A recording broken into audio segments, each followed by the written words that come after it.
ప్రతిసారి సత్యదూరమైనటువంటి మాటలు పెట్టి అబద్ధాలను ఊరంతా ప్రచారం చేసుకోవాలనేదే వాళ్ళ కాన్సెప్ట్.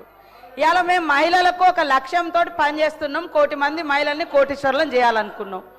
అరే ఇప్పటి వరకు టౌన్లో రూరల్లో 57,000 కోట్ల రూపాయలు వాళ్లకు బ్యాంకుల ద్వారా స్త్రీనిధి ద్వారా ఇవ్వడం జరిగింది.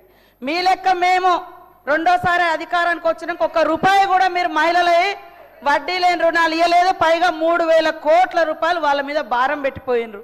మేము ఈ 6 నెలలకు ఒకసారి 3 నెలలకు ఒకసారి వాళ్ళ ఇచ్చిన ఇప్పటి వరకు దాదాపుగా 1,121 కోటి రూపాయలు 1,121 కోట్ల రూపాయలు వాళ్ళ వడ్డీ డబ్బులను అంటే వాళ్ళ వడ్డీని పే చేయడం జరిగింది. మేము ఎగ్గొట్టలే అధ్యక్ష, చేస్తూ ఉన్నాం. ఎందుకు ఇంత లేడీస్ అంటే మీకు అంత వ్యతిరేకం? అరే ఒక లక్ష్యం పెట్టుకున్నాము, ఆ లక్ష్యాన్ని ఆ సంకల్పాన్ని రీచ్ కావాలనుకుంటున్నాము. మేము ఇవాళ మీరు మూతేసినటువంటి శిల్పారామం దగ్గర 106 షాప్స్ మహిళలకు వివిధ గ్రామాల నుంచి ఉత్పత్తి చేసినటువంటి వాళ్ళకు మార్కెట్ సౌకర్యం కల్పించినాం.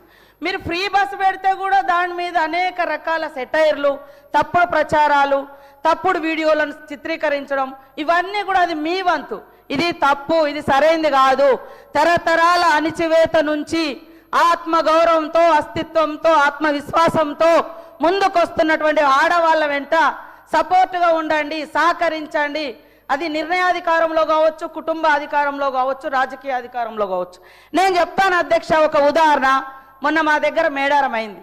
మేము వాళ్ళకు 6 కోట్ల రూపాయలతోటి 565 మందికి షాప్స్ పెట్టించినాం. మొత్తం వాళ్ళు within few days, just 10 days నుంచి 15 డేస్లో 3,33 లక్షల రూపాయలు అదనంగా వాళ్ళు సంపాదించుకోవడం జరిగింది. టోటల్ వాళ్ళ ఇన్కమ్ ఎంత అంటే మేము 6 కోట్లు పెడితే 9,33 లక్షల రూపాయలు వాళ్ళకి ఇన్కమ్ వచ్చింది అధ్యక్ష. ఒక అక్క రోడ్డు మీద మేడారం పోయే వాళ్ళకు ఒక 50,000 ఇస్తామే టీ కొట్టు పెట్టుకుంది. ఆమె రోజుకు 5,000 సంపాదిస్తుంది. ఇదే ఇప్ప పువ్వు, మవ్వ లడ్డు వాళ్ళకు ఒక 50,000 నుంచి మేము స్టార్ట్ చేసి 2 లక్షలు ఇస్తే వాళ్ళు 3 మంత్స్లో టోటల్గా మొత్తం ఈ రోజులో 14 లక్షల రూపాయలు సంపాదించారు. ఫ్యూ డేస్లో 1 వీక్ 15 డేస్లో 5 లక్షల రూపాయలు సంపాదించారు అధ్యక్ష. ఇదొక మారుమూల అటవీ ప్రాంతాల నుంచి వచ్చి జరుగుతున్నటువంటి వ్యవస్థ. దాన్ని బట్టి మేము వాళ్ళందరికీ ఒక నమ్మకం ఇస్తున్నాం. మీరు ఇట్లా చేసుకోండి, ఈ రకంగా బ్యాంక్ లింకేజ్ ఇస్తాం, దాంట్లో ఇంతవరకు మాఫీ చేస్తున్నాం. ఇది తప్ప అధ్యక్ష? ప్రతిసారి ఎగతాళి మాటలు, బస్సు పెడితే ఎగతాళి, వడ్డీ అంటే వడ్డీ లేని రుణాలంటే ఎగబోతా. మీరేం చేశారు మరి 10 ఏళ్ళు? ఇవాళ మీరు ఇన్ని మాటలు మాట్లాడుతున్నారు. అది కేటీఆర్ గారు మీరు మాట్లాడినవన్నీ ఒక్కసారి మిమ్మల్ని మీరు ఆత్మ పరిశీలన చేసుకోండి. మీరు 10 ఏళ్లలో ఎన్ని ఇళ్ళు ఇచ్చారు? ధనిక రాష్ట్రం అని గొప్ప చెప్పారు కదా, మరి ఎందుకు పేదోళ్ళకి ఇల్లులు ఇవ్వలేదు? మరి ఎందుకు అందరికి ఉద్యోగాలు ఇవ్వలేదు? ఎందుకు దళితులకు భూములు పంచలేదు? మరి ఎందుకు మీరు అదే 2019 బడ్జెట్లో 100 కోట్లు నిరుద్యోగ భృతి అని 100 కోట్ల రూపాయలు బడ్జెట్లో కూడా యాడ్ చేశారు?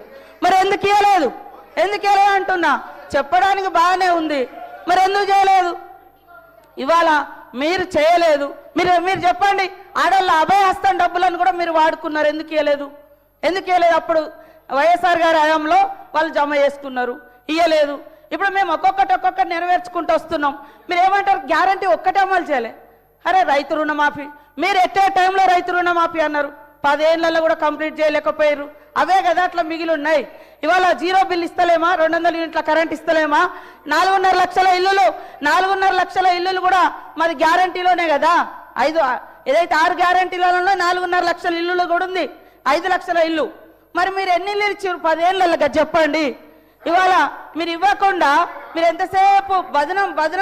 ఇది బంద్ చేయండి. ముఖ్యంగా ఆడళ్ళ పట్ల, అది మీ కుటుంబ సభ్యులైనా బయట మాలాంటి అక్క చెల్లెలైనా ఎదగనివ్వండి అని మేము మాట్లాడు. ఆడళ్ళ మీద నిష్ఠూరాలు ఎందుకు? ఆడళ్ళ బస్సుల మీద నిష్ఠూరాలు ఎందుకు? ఆడళ్ళ వడ్డీ లేని రుణాల మీద నిష్ఠూరాలు ఎందుకు? కాబట్టి ఈరోజు మీరు చేసినటువంటి అప్పుల కుప్ప మూలంగానే ఈరోజు ఈ ప్రభుత్వం అనుకున్న నిర్ణయాలను ఇంకా కంప్లీట్ చేయలేకపోయినాం.